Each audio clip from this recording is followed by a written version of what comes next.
Ya Habibi ya Muhammad. Ustaz, apa yang maksud dalam hadis qudsi man arafa nafsah faqad arafa rabbah? faqad arafa rabbah. Bismillahirrahmanirrahim.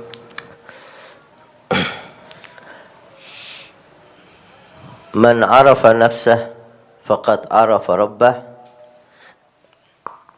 bukan hadits qudsi.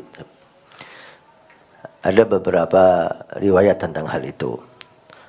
Walhasil, makna daripada man arafa nafsah faqad arafa rabbah, siapa yang tahu dirinya maka dia akan mengenal Tuhannya. Arti tahu dirinya bahwa dia hamba Allah. Tahu dirinya bahwa dia punya kewajiban dari Tuhannya Allah yang harus dia laksanakan. Ada larangan-larangan yang harus dia jauhi. Dirinya tahu dia hamba Allah, maka dia harus taat kepada Allah. Dengan hal itu dia akan mengenal Tuhannya Allah Subhanahu wa taala. Ini kisah seperti yang dikisahkan sebab sadarnya Al-Bishr Al-Hafi. Al-Bishr Al-Hafi dahulunya seorang yang lupa dan jauh dari Allah Subhanahu wa taala, hidup dalam kegelapan dunia dan teman-teman yang jauh dari Allah Subhanahu wa taala. Ketika dia bersama teman-temannya berpesta, terdengar suara musik, terdengar suara perempuan dan seterusnya, ada seorang saleh yang mengetuk pintu rumahnya. Seseorang yang penampilannya sangat sederhana. Si Bishr Al-Hafi ketika mendengar ketukan itu hatinya tersentak, tergerak. Subhanallah, niat orang saleh. Hanya ngetuk pintunya aja sudah orang itu bisa terpengaruh.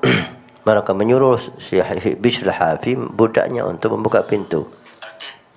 Dibuka pintu, dilihat ini pasti bukan tamu tuan saya. Siapa Anda dan Anda mau apa?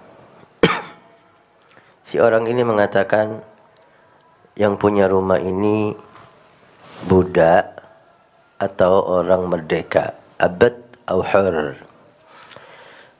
Dipikir oleh pembantu ini suatu ejekan, padahal ini suatu nasihat. Marahlah si pembantu. Pemilik rumah ini adalah tuanku, dan tuanku adalah Hur ibn Hur ibn Hur, orang yang merdeka, anaknya orang merdeka, enggak pernah tersentuh budak sama sekali.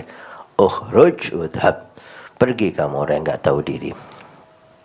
Nah, senyum dia dan pergi. Si Bishr Al-Hafi enggak tenang hatinya. Ditanya siapa orang tadi dan apa yang dia katakan. Kalau maaf tuanku, ini orang enggak tahu diri. Dia bertanya tentang pemilik rumah ini, tanya tentang Anda, apakah orang merdeka atau budak? Saya marah, saya katakan dia merdeka dan saya usir dia. Merdeka atau hamba? Hamba atau orang merdeka? La ilaha illallah. Saya hamba Allah. Saya enggak sadar selama ini saya hamba Allah. Saya lupa kepada Tuhan saya. Saya lupa Allah menciptakan saya untuk apa? Di mana dia? Dia pergi ke sana. Tanpa sandal dia lari menjumpai orang tersebut. Setelah berjumpa, kamu yang datang ke rumah saya? Gala, nah, kamu pemilik rumah itu? Iya.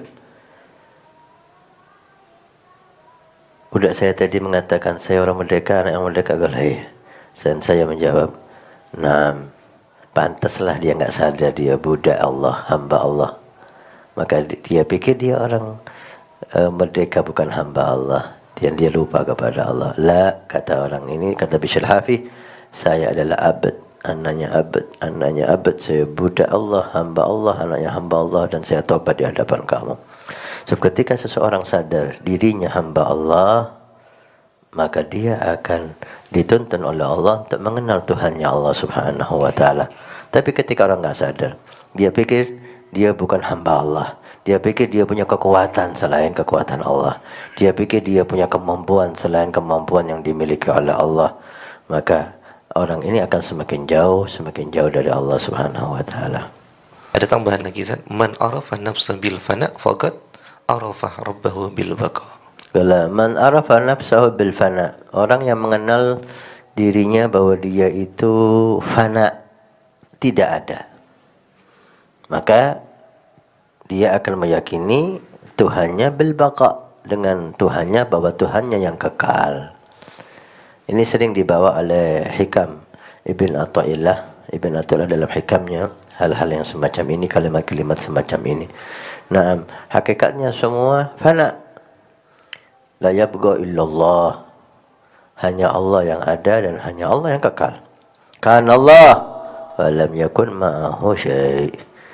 Telah ada Allah dan tidak ada selain Allah apapun. Allah yang menciptakan. Kemudian setelah diciptakan Allah, ada batas waktu akan dihancurkan lagi oleh Allah Subhanahu wa taala.